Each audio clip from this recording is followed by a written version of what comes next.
मेरे एक फ्रेंड है जिनका नाम है मिस्टर सौभाग्य। वो एक दिन मुझे मिले, मैं कहीं बाजार गया था, तो मुझे पकड़ के बिठा दिया और चाय पिलाने लगे और बोले कि सर मैं आपके सारे वीडियो सीक्वेंस में देख रहा हूँ और मुझे बहुत ही इंटरेस्टिंग लग रहे हैं, लेकिन मुझे आपका एक तरीका पसंद नहीं आया। मैंने बोला क्या? वो बोले कि सर आप जो है हमें निफ्टी एंड बैंक निफ्टी के बारे में कुछ ज्यादा ओवरव्यू देने की कोशिश करें, क्योंकि जनरली मेरे जो फ्रेंड है वो ऑप्शन बायर है और वो चाहते हैं कि डेली उनको निफ्टी एंड बैंक निफ्टी का एनालिसिस मिल जाए। तो मैंने कहा चलो डेली एंड वीकली तो मैं नहीं कर पाऊंगा, लेकिन आपके लिए मैं क्या करूंगा कि पर वीक जो है एक वीडियो बनाया करूंगा। उस वीडियो में मैं क्या करूंगा कि निफ्टी एंड बैंक निफ्टी के इंपोर्टेंट सपोर्ट एंड रेजिस्टेंस के लेवल दिखा दूंगा। अगर मुझे टाइम मिलेगा तो मैं डेली भी डाल दिया करूंगा। वो बोले कि ये तो हमारे लिए बहुत ही आसान हो जाएगा, फिर तो हम आसानी से ऑप्शन ट्रेडिंग सीख जाएंगे। मैंने कहा कि चलो यहाँ पर जो है उनकी बात को मैंने ध्यान में रखते हुए आज मैंने सोचा कि क्यों ना आज मैं फ्री भी हूं, तो आज मैं आपके लिए निफ्टी एंड बैंक निफ्टी के इंपोर्टेंट लेवल्स दिखा देता हूं कि कहां पर निफ्टी के इंपोर्टेंट सपोर्ट जोन है, कहां पर निफ्टी के लिए इंपोर्टेंट रेजिस्टेंस होने वाला है, नेक्स्ट वीक निफ्टी क्या करने वाली है, ये हम प्रेडिक्शन आज करने वाले हैं। देखो इससे पहले अगर आपने मेरे यूट्यूब चैनल को सब्सक्राइब नहीं किया है तो सब्सक्राइब कर दो और इस पूरे वीडियो को देखें, ताकि आपको पता चल जाए कि Nifty and bank Nifty generally किस तरीके से मूव करती है और उनमें जो है कैसे कैसे सपोर्ट एंड रेजिस्टेंस के लिए कैसी कैसी डिफरेंट डिफरेंट साइकोलॉजी को यूज किया जाता है। ठीक है, तो चलो चलते हैं और चार्ट पर फोकस करते हैं कि चार्ट पर निफ्टी और बैंक निफ्टी में इंपोर्टेंट लेवल्स कौन से हैं। तो देखो हमेशा आपको क्या करना है, मान लो आपको मंडे के सेशंस में ट्रेड करना है, ठीक है, तो आप ट्रेड हमेशा 5 और 15 मिनट्स चार्ट पर लेंगे। आप मान लो ऑप्शन बायर है तो हमेशा 5 मिनट्स के चार्ट को यूज करेंगे, लेकिन इससे पहले आपको व्यू चेक करना पड़ेगा कि जो प्रीवियस वीक मार्केट का क्या व्यू बना हुआ है, मार्केट नेगेटिव है या पॉजिटिव है, या प्रीवियस डे मार्केट ने किस तरीके से मूवमेंट किया है। यानी कि जब भी आपको इंट्राडे ट्रेड करना है उससे पहले आपको डेली एंड वीकली बेस पे चार्ट को देखना पड़ेगा कि चार्ट हमें क्या बता रहा है। चलो चलते हैं और निफ्टी के चार्ट पर समझने की कोशिश करते हैं। ठीक है, यहाँ पर जैसे मैं बात करता हूँ सबसे पहले वीकली चार्ट की। ठीक है, अब वीकली चार्ट पर यहाँ पर निफ्टी क्या बोल रहा है हमें। निफ्टी देखो अच्छा खासा अपसाइड में गया था, निफ्टी के लिए सबसे इंपोर्टेंट जोन दिखा देता हूँ मैं आपको, ये अच्छा खासा देख लो निफ्टी अपसाइड में गया। ठीक है, निफ्टी अपसाइड में जाने के बाद अब यहाँ पर जो है इसने एक ऑल टाइम हाई को टेस्ट किया, एक बार टेस्ट करने के बाद जो है अब ये एक अच्छी खासी सेलिंग कैंडल्स बनी हुई है। तो यहाँ पर जो है मेजरली आप बेसिकली देखेंगे तो आपको क्या लग रहा है, यहाँ पर यही लग रहा है कि यार सेलिंग प्रेशर काफी हाई बना है, यानी कि सेलर जो है बायर की तुलना में काफी अग्रेसिव है, क्योंकि एक सेलिंग कैंडल्स ने प्रीवियस जो है एक दो तीन तीन वीक की कैंडल्स को जो है पूरा कवर कर लिया, यानी कि सेलर काफी हेवी है। और नेक्स्ट वीक की जो ये कैंडल्स है ये एक पुश कैंडल्स बनी है। तो यहाँ पर हमें क्या लग रहा है, अब यहाँ पर एक चीज इंपोर्टेंट हो चुकी है कि मार्केट में हमारे लिए इस कैंडल्स का लो और इस कैंडल्स का हाई इंपोर्टेंट हो चुका है, क्योंकि प्रीवियस जो वीक होता है उसका हाई एंड लो अपने आप में एक सपोर्ट रेजिस्टेंस होता है। तो सबसे पहले अब हम यहाँ पर क्या करने वाले, जैसे मान लो हमें मंडे के सेशंस में ट्रेड करना है, ठीक है, तो सबसे पहले तो हम क्या करेंगे, इसे वीकली बेस पर हमें एक हॉरिजॉन्टल लाइन मार्क कर लेंगे। जैसे इंपोर्टेंट रेजिस्टेंस हो चुका है ये इसका हाई प्रीवियस वीक का, तो ये हमारा जो वीक है इसका हाई एंड लो इंपोर्टेंट हमारे लिए हो चुका है। ठीक है, अब हमने क्या किया कर लिया, जैसे वीकली चार्ट पर हमने ये मार्क कर लिया इंपोर्टेंट लेवल। वीकली चार्ट पे हमें दिख चुका है कि मार्केट जो है कुछ नेगेटिव कंडीशंस बना रहा है, एक बड़ी बेरिश कैंडल्स है और उसके बाद एक पोज कैंडल्स है। अब हम चलेंगे डेली चार्ट पर। डेली चार्ट पर हम देखने की कोशिश करेंगे कि यहाँ पर जो वीकली चार्ट की हमने रेंज लगाई है, क्या डेली चार्ट पर वहां पर क्या सिचुएशंस बन रही है। देखो डेली चार्ट में सबसे इंपोर्टेंट क्या होता है, जो हमारा प्रीवियस डे का हाई, प्रीवियस डे का लो और जो है हमारे लिए प्रीवियस डे की क्लोजिंग इंपोर्टेंट सपोर्ट रेजिस्टेंस होता है। तो जब हम डेली चार्ट पर आए तो हमें लगा कि यार यहाँ पर तो कोई इतना मेजर किया नहीं है, डेली चार्ट पर कोई लेवल मार्क करने के लायक नहीं है। क्यों नहीं है, क्योंकि मार्केट जो है डाउन साइड में आया है, लेकिन इस रेंज के बीच मार्केट एक टाइम स्पेंड कर रहा है। लेकिन अगर आप जनरली यहाँ पर देखोगे एक साइकोलॉजी पॉइंट्स आता है कि मार्केट की आप क्लोजिंग देखो, क्लोजिंग काफी इंपोर्टेंट है। मार्केट जो है अगर हम बात करेंगे 10 तारीख के बारे में, जैसे 9 तारीख को मार्केट ने क्या किया, यहाँ पर कैंडल क्लोज की है। ठीक है, 10 तारीख को मार्केट ने क्या किया है, कैंडल्स को यहाँ क्लोज किया है। 11 तारीख को मार्केट का हॉलीडेज था, तो उसके बाद मार्केट ने क्या किया है, ये 13 तारीख को मार्केट से यहाँ पर कैंडल क्लोज की है। ठीक है, उसके बाद जो है 14 तारीख को मार्केट ने यहाँ पर कैंडल क्लोज की है।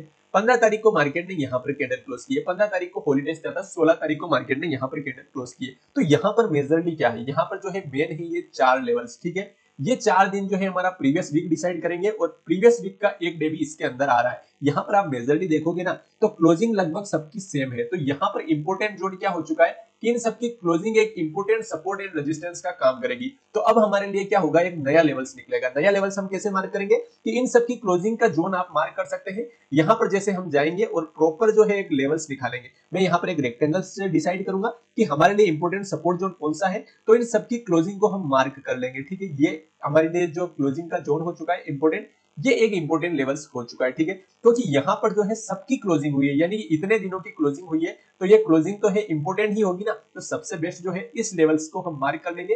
ये लेवल्स के बीच हमें ट्रेड नहीं करना है। ठीक है, हमारे लिए नो ट्रेडिंग जोन कौन सा हो चुका है, क्योंकि ये हमारे लिए नो ट्रेडिंग जोन क्यों है कि यहाँ पर जो है सभी दिनों की क्लोजिंग है और यहाँ से मार्केट जब मूव करेगा तभी आपको बड़ा मूवमेंट्स मिलेगा। आप यहाँ पर जनरली देख सकते हैं, यहाँ पर जैसे ही इससे बाहर निकला है अच्छी खासी वीक मिली है, इंट्राडे में आपको शानदार मूवमेंट मिला है। तो कुल मिला के हमने डेली चार्ट पे आकर क्या डिसाइड कर लिया कि इस जोन को छोड़ के हम कहीं पर भी ट्रेड प्लान कर सकते हैं। ठीक है, अब हमारे लिए इंपोर्टेंट लेवल्स कौन सा हो जाता है, यहाँ पर जो है आप देख सकते हैं। चलो 15 मिनट्स के चार्ट पर चलते हैं। जैसे ये तो हमने देखा है, ये हमने क्या देखा, वीकली चार्ट पर देख लिया कि व्यू क्या बना हुआ है, उसके बाद एक पोज कैंडल्स बनी, यानी कि एक बड़ी बेरिश कैंडल्स बनी है, उसके बाद एक पोज कैंडल्स बनी है। अब यहाँ पर मोड कंटिन्यूएशन भी हो सकता है और रिवर्सल मूव भी आ सकता है, लेकिन हमने क्या किया, ये तो हमने वीकली चार्ट पर देखा। उसके बाद हमारे डेली चार्ट पर, तो डेली चार्ट पर हमने एक पैटर्न देखा कि यार सभी दिनों की क्लोजिंग लगभग सेम जगह पर है, यानी कि 15 से 20 पॉइंट, 20 से 30 पॉइंट, यानी कि 50 पॉइंट के अंदर अंदर सभी दिनों की क्लोजिंग है। तो ये जोन इंपोर्टेंट हो चुका है। ठीक है, अब यहाँ पर अगर गैप डाउन होता है, गैप अप होता है, वो एक डिफरेंट चीज है,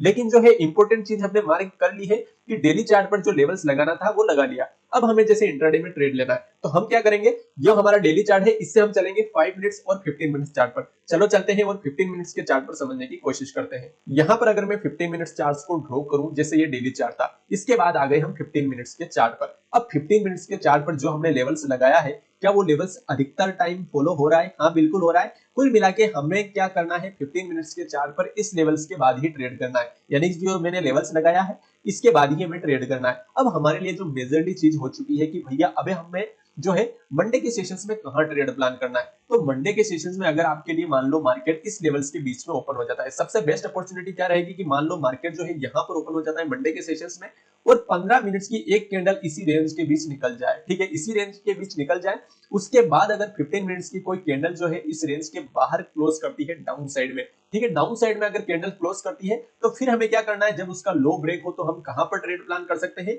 यहां पर जो है इस लो तक प्लान कर सकते हैं जो कि 25,466 का लेवल है। ये आपको मॉर्निंग सेशंस में ट्रेड मिलेगी तो बेस्ट रहेगा, यानी कि मॉर्निंग सेशंस में अगर मार्केट फ्लैट ओपन होता है, फ्लैट ओपन होने के बाद कुछ टाइम इस रेंज में स्पेंड करें और उसके बाद अगर 5 मिनट्स की चार्ट पर भी कैंडल्स डाउन साइड में ब्रेक करती है तो आप आसानी से ट्रेड प्लान कर सकते हैं। यहाँ पर मैं 5 मिनट्स चार्ट ही कर लेता हूं ताकि जो है आपको ट्रेड लेने में आसानी रहेगी। ठीक है, अब मान लो जैसे ये तो हो चुका है कि भैया इस रेंज के बीच ओपन हो जो हमने लेवल्स मार्क किया है। अब यहाँ पर अगर मान लो मार्केट गैप अप ओपन हो जाता है, एक सिचुएशंस बन सकती है यहाँ पर 25,699 से मार्केट लगभग 25,800 के पास जो है 100 पॉइंट्स के समथिंग गैप अप ओपन होता है। गैप अप ओपन होने के बाद हमें क्या करना है, एक 5 मिनट्स की कैंडल का वेट करना है। अगर 5 मिनट्स की कैंडल रेड बनती है तो जब उसका लो ब्रेक होता है तो हम जो है प्रीवियस डे की क्लोजिंग तक का टारगेट प्लान कर सकते हैं। यहाँ तक मार्केट आ सकता है, फिर यहाँ से मार्केट जो है फिर साइडवेज जाने की पॉसिबिलिटीज रहेगी क्योंकि ये रेंज काफी साइडवेज रही है मार्केट में अब तक की। अगर मान लो मार्केट गैप डाउन ओपन हो जाता है, गैप डाउन में क्या होता है, दो व्यू होते हैं। जैसे मार्केट अगर मान लो कोई रेंज बनाता है, रेंज बनाने के बाद तो वो किसी भी साइड ब्रेक करे हमें ट्रेड लेना है, अगर अप साइड में ब्रेक करे तो हमें जो है प्रीवियस डे की क्लोजिंग जो है इंपोर्टेंट रेजिस्टेंस का काम करेगी, तो वहां तक का टारगेट प्लान कर सकते हैं। अगर मान लो रेंज का डाउन साइड में ब्रेक डाउन होता है तो आप जो है एक प्राइस एक्शन देख सकते हैं, शुरुआत में ही आपको ट्रेड नहीं लेना है, एक सिंपल प्राइस एक्शन देख सकते हैं और उस हिसाब से आप 25,466 तक का टारगेट अचीव कर सकते हैं।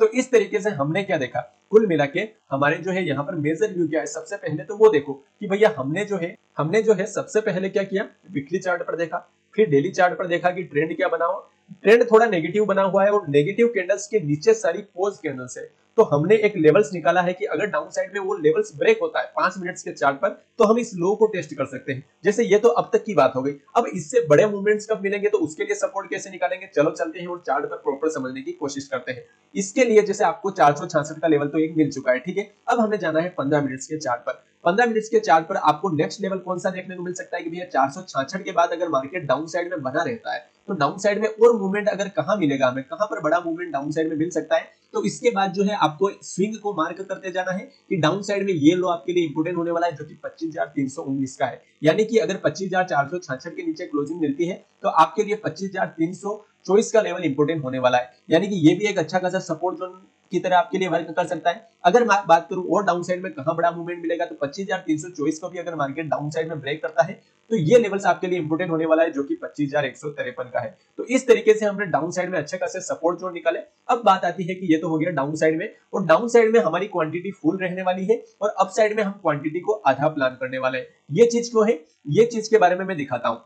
मान लो ट्रेंड डाउन साइड में, तो जब आप डाउन साइड में ही ट्रेड लेंगे ना तो आपके अंदर पूरा कॉन्फिडेंस रहेगा, तो आप वहां पर पूरी क्वांटिटी प्लान कर सकते हैं। जैसे आप 2 लोड से ट्रेड करते हैं तो पूरे 2 लोड से ट्रेड प्लान कर सकते हैं। लेकिन अगर मान लो अपसाइड भी ट्रेड मिल रहा है तो उस अपॉर्चुनिटी को आपको मिस नहीं करना है। अगर आपका व्यू है, आपका अच्छा खासा सेटअप, अच्छी खासी स्ट्रेटजी बनती है, तो आपको अपसाइड का ट्रेड तो लेना है, लेकिन उसमें आपकी क्वांटिटी आधी होनी चाहिए। इस बात को आप समझे कि ट्रेंड जिस साइड का ट्रेंड बनाए उस साइड हम पूरी क्वांटिटी से ट्रेड प्लान करते हैं, और हमारे ट्रेंड के अगेंस्ट अगर मार्केट जाता है तो हम आधी क्वांटिटी से ट्रेड प्लान करते हैं। वीडियो अगर हेल्पफुल लगा है तो वीडियो को लाइक जरूर करो, अपने दोस्तों फ्रेंड के साथ शेयर जरूर करें, एंड यूट्यूब चैनल्स को अभी तक आपने सब्सक्राइब नहीं किया है तो सब्सक्राइब जरूर कर ले। एक इंपॉर्टेंट न्यूज ये भी है कि मैं मंडे से, अगर मुझे टाइम मिलेगा तो मैं मंडे से लाइव आने वाला हूं और लाइव सभी चीजें सिखाने वाला हूं। निफ्टी हम किस किस में लाइव प्लान करने वाले हैं, एक तो निफ्टी की लाइव ट्रेडिंग करेंगे, एक हम गोल्ड जो फॉरेक्स मार्केट है उसमें हमने चुना है गोल्ड को ट्रेड करेंगे, और एक हम बिटकॉइन को ट्रेड करेंगे। ये तीनों चीजों को हम लाइव प्रॉपर ट्रेड करने वाले हैं लाइव सेशंस में। अगर आप भी मेरे साथ इस लाइव ट्रेड करना चाहते हैं तो आप बेल नोटिफिकेशंस को ऑन कर दें ताकि जब भी मैं लाइव आऊं तो आपको नोटिफिकेशन तुरंत आ जाए। ठीक है, तो मैं मंडे से लाइव आने वाला हूं। मंडे से लाइव का टाइमिंग क्या रहेगा, मॉर्निंग में लगभग 9:30 बजे, 9 से 9:30 के बजे स्टार्ट होगी हमारी लाइव स्ट्रीम, और उसको हम 12 बजे तक क्लोज करेंगे। फिर शाम के सेशंस में 7 बजे से 10 बजे तक हम लाइव सेशंस प्लान करने वाले हैं। तो आशा करता हूं आपको अगर हेल्पफुल लग रहा है वीडियो तो वीडियो को लाइक जरूर करें और अपने फ्रेंड के साथ शेयर जरूर करें। ठीक है, मिलते हैं नेक्स्ट वीडियो में। धन्यवाद।